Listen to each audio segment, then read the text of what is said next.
એ જય શ્રી કૃષ્ણ બધાને. તી આજ તમે બધા શું કરવા ભેગા થયા છો? ઠીક સિંહ દિવસની ઉજવણી કરવા કાં? હાવજ જોવા હોય તો હાલો અમારા ગૈરમાં. એક દિવસ એક વિદેશી આવ્યો અને હાયલો જાતો હતો. મેં કીધું એ ઊભો રે, આગળ વડલે ઓલી રમઝાના ને બે ઉજવણીઓ બેઠી છે. તો મન કે કોણ રમઝાના? ત્યાં તો એ આગળ હાયલો અને જેવી ચીજ પાડી. મેં કીધું લેતો જા. કહેતી હતી ને કે આગળ ભૂતિયા વડલે રમઝાના બેઠી છે. તો એ કહે કે આ તો સિંહણ છે. મેં કીધું એનું જ નામ તો રમઝાના છે. એક દાડે મારે ઘી લેવા જાવું તું, તે હું લાજુના ઘરે ગઈ. લાજો ખબર છે કોણ? મારી બેનપણીઓ. એ પૂછ્યું એલી તારી ગીરવાણ ક્યાં? એ કે એને તો મેં તારા ભાઈને નાગલા જોડે ચારવા મોકલી છે. હું છું એકલી ને કાંક ન થવાનું થાય તો? મેં કીધું ન થવાનું શું થાય? તો મને કે આ ગીરવાણ તો મારા પિયરની ગાય છે.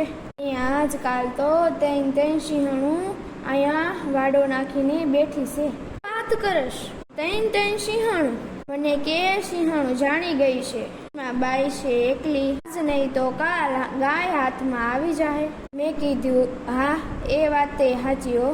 આ કાન ખજૂરાથી લઈ તમારા મારા જેવડા હંધાય આના ગજા પરમાણે લાગ કરે. હું તે ઉને લાજો ગયા છાશિયું લઈને. મેં કીધું એ નાગલા છાશિયું લઈ જાઓ. હજી તો હું છા દેતી હતી ત્યાં તો ગાનો અવાજ સાંભળ્યો. મેં કીધું એ લાજુ જો આ તારી ગીરવાણને પકડી લીધી. અરે હાવજના હાથમાં આવી ગઈ. ગાવડી જેવ હે નહીં, બિચારી બહુ પીડાઈને મળશે. તમે તને માતાજી મારી ગીરવાણને લઈ ગઈ. હું શું કરું? મારી ગીરવાણને સદગતિ આપજે માં. હું એની હાટું 10-11 કરીશ. બીજું તો એને શું કેવું? એનાય પેટ છે ને. તમારા ઘરે આવે છે ગીરના ઘી? આ છાપામાં આવે છે ને ગીરના હવજ બારે નીકળી ગયા. એ હંધી વાત્યું છાપાની. સાચી વાત તો ઈ છે કે આપણે બધા ગૈરની માલિકે ઘૂસ્યા. પછી આ હાવજ હોય કે જીવ માતા માતર હોય જાય ક્યાં? આ નકશામાં જે ગૈર છે ને એ ટુરિસ્ટ હારું છે. બાકી અમારે તો જ્યાં હાવજ ફરે ત્યાં ગૈર. એટલે હાવજ બહાર નીકળીએ ને ત્યારે તમે અંદર ગયા છો. એ વાત યાદ રાખજો. અમારા ગૈરમાં ફરવા આવજો. જય માતાજી.